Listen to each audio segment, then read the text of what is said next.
Hi, my name is Lowell Joseph Gallin, and I am very happy to have as our guest on our show today Chaim Silberstein. Chaim, thank you very much for coming on our show. Chaim is a resident of the Israelite pioneering community of Beit El in the liberated Israelite tribal territory of Ephraim, the land of Ephraim, also known as Samaria. South of Jerusalem is Judea, and he is the founder of the Keep Jerusalem organization. We are in Jerusalem now. Today is the fast of Esther. Sunday is the feast of Purim, the festival of Purim, worldwide and nationwide. Monday is the festival of Purim. In Jerusalem it's called Shushan Purim. Jerusalem is defined historically as a walled city. It's kept on a different day, and Shushan was the capital of the old Persian Empire. When these events took place, when we were saved from mass destruction 2,600 years ago. Chaim, what would you like to tell our viewers about Keep Jerusalem? Well, Lowell, thank you very much for having me, and I think it's appropriate that we talk about Jerusalem, especially when we are celebrating the time of Purim, which is a time where we saw our enemies wanted to destroy the Jewish people. And one of the ways that King Ahasuerus in Purim wanted to really get it to the Jews was to remove and display the vessels of the temple. According to the rabbis, that's what he did. He had a big feast and displayed the vessels of the Jewish temple, and invited the Jews to participate in this feast. We're using the vessels of the temple, and this was a way that he could really show that he destroyed the Zionist dream, he destroyed Judaism, and ultimately, with Haman's help and Haman's initiative, they would destroy the Jewish people. What we're trying to do is to turn that around and to make sure, God forbid, that that wouldn't happen, because we see there's a repeat performance today. We have the new Persian dictator, Ahmadinejad, who wants to destroy Israel and the Jewish people, and we have the Palestinian Arabs who want to remove Jerusalem for us. And it's incumbent upon people like me and other citizens of Israel who feel passionately about Israel, about Zionism, and about Judaism, that we protect Jerusalem, we protect Israel. And what my organization does is to protect Jerusalem and to ensure that no one, not our enemies, and in fact not even part of the Jewish people who feel that it's important to divide up Jerusalem, no one will divide up Jerusalem and give it away to our enemies. Is it not true, Chaim, that study after study and poll after poll has shown that if Jerusalem was divided, that most of the Arabs who live in what would be the so-called Palestinian eastern section of the city want to come to the western section of the city because they know what it's like to live under their own, and they'd rather live under us? Is that not true? That's a really interesting thing, and that is that in polls that are taken among Israeli Jews, the majority of Israeli Jews are willing to divide up Jerusalem. It's an astounding fact, which is very of deep concern to me, because I, as a Jew, understand and believe that dividing up Jerusalem will bring tragedy and disaster to Israel and to the Jewish people, and will be bad for all other religions too, certainly Christianity. But as you pointed out, when polls are taken with East Jerusalem Arabs, the majority of them say they would rather live under Israel in a peace agreement than under the Palestinian Authority, because they know what kind of democracy would wait for them if they were under such a tyrannical regime. I came to Israel 21 years ago this April with my wife and 2 girls from New York. It was April 1st, 1992, April Fool's Day in America. We came right before the Bush and Baker engineered collapse of the Shamir government and the descent into the chaos of the Oslo death process. Fortunately, since the tragedy of the Gush Katif expulsion of August 2005, most Israelis now realize that the peace process didn't fail, it never existed, and the chaos of that was enough. What Chaim is talking about, I know my family lives in Givat Hanania, the Hill of the Priests, known as Abu Tur, which is half Jewish and half Arab. And I remember a taxi driver, an Arab driver, saying to me, before 2001, when Ariel Sharon started to stop the chaos, he said, "What have you done to us?" He said, "Do you know the situation is so chaotic now, I can be stopped in the streets of West Jerusalem, dragged out of my taxi by Jibril Radrub's thugs in Jericho, and taken there for what purpose?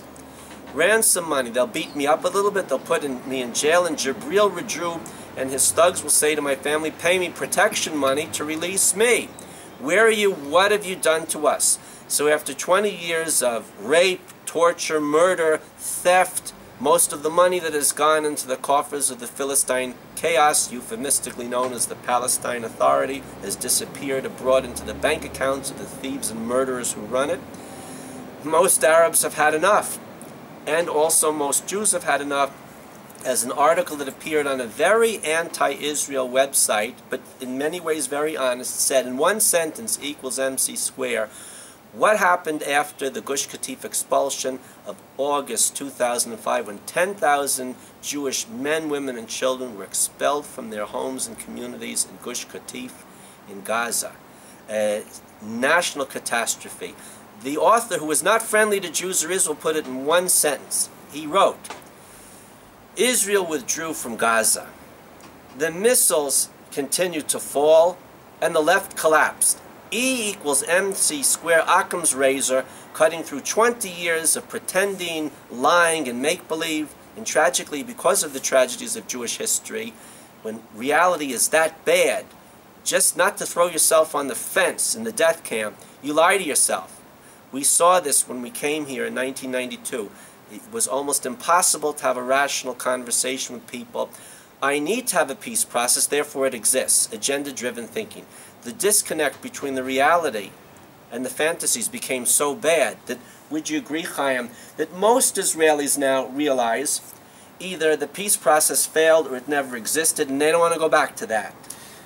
In many ways I do agree, but I want to tell you what something that is of great concern to me. And that is, there's a growing movement in the left in Israel, started by people like Arik Sharon, and even before him, and even Ehud Olmert and Ehud Barak, great leaders who were prime ministers of Israel, and certainly many other people like Yossi Beilin and all that creed, who think the following: yes, it might be impossible to get the Palestinians to sign a peace agreement with us, and therefore we have to take the initiative. Therefore we have to go ahead and just give them territories. We have to divide up Jerusalem. We have to disengage from Judea and Samaria. That was the plan that Arik Sharon tried to do before he went into a coma. That was his plan. A one-sided, unilateral withdrawal from these territories in order to force a so-called agreement or force some kind of situation on the Palestinians, thinking that that would be to the benefit of the Jews. What my organization, Keep Jerusalem, does, we have a website called keepjerusalem.org, is to work with Israelis and to educate them and help them understand and to explain to them why that would be a disaster. A unilateral division of Jerusalem, or even an agreed upon division of Jerusalem with the Arabs, would be a disaster and a tragedy for the Jewish people and for the Christian world.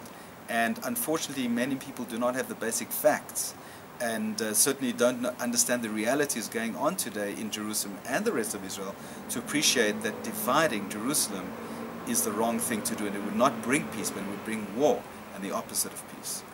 Do you have in your organization support from, have you had Arab Muslims and Christians, or Bedouin Arabs, or Druze, people from other communities in the land of Israel who have come to support you or identify with you or have expressed you privately support for what you do?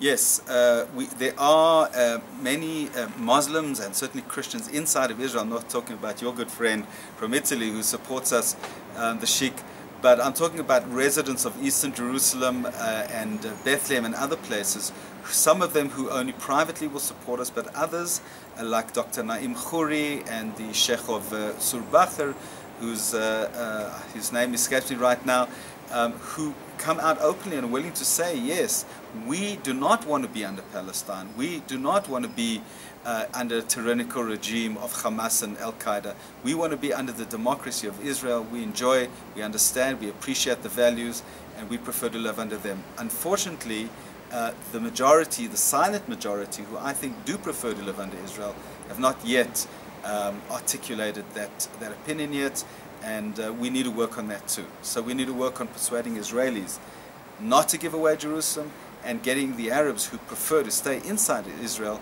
to be more vocal about it. Are the Arabs here in the land of Israel free to be vocal about it? They will remember that in the 1920s and 30s, Herbert Samuel, the British High Commissioner, who was Jewish, appointed Haj Amin Husseini as the Mufti, and he and his gang systematically engaged in the mass murder of, they had the weapons, they were organized, and they were backed by the British. They murdered thousands of Arabs who were quite happy to welcome us home here to the land of Israel and live with us.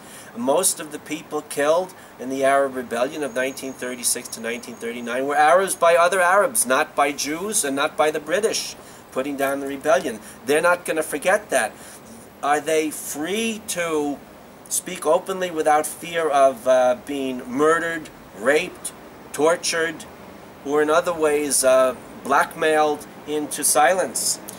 The truth is that in principle they are free, but in practicality they are scared to speak out for fear of being, as you say, abducted and beaten up and at worst killed for expressing opinions contrary to what the official Palestinian Authority or Hamas opinion is. Just two examples, those two people that I mentioned, the Sheikh of Surbacher and Dr. Naim Khoury, were both shot up by the Palestinian Authority, by Arafat's bullies and henchmen a number of years ago when they expressed objection to dividing up Jerusalem. So we've got to find ways to help these people say what they want to say. These polls that were taken that show that a majority of Arabs don't want to divide up Jerusalem is a good way of doing it, but we have to try to get them on film, we have to try to get them to write it down, and certainly we have to persuade the Israelis who, at the end of the day, they will vote and they will decide whether we divide up Jerusalem. We have to certainly get them to change their opinions and to understand the realities in East Jerusalem. We do this, by the way, by taking thousands of them on very good tours, what we call strategic tours of Eastern Jerusalem. We do them in a number of languages, in Hebrew, in English, in Russian, in French, in Spanish, and we invite the viewers, your viewers, who are visiting Israel, who are in Israel, to join us on one of our tours and really get an understanding of what the strategic issues facing Jerusalem are, and to strengthen our appreciation of what a united Jerusalem is. Chaim, thank you very much for coming on our show, and we want to thank our viewers for watching and listening.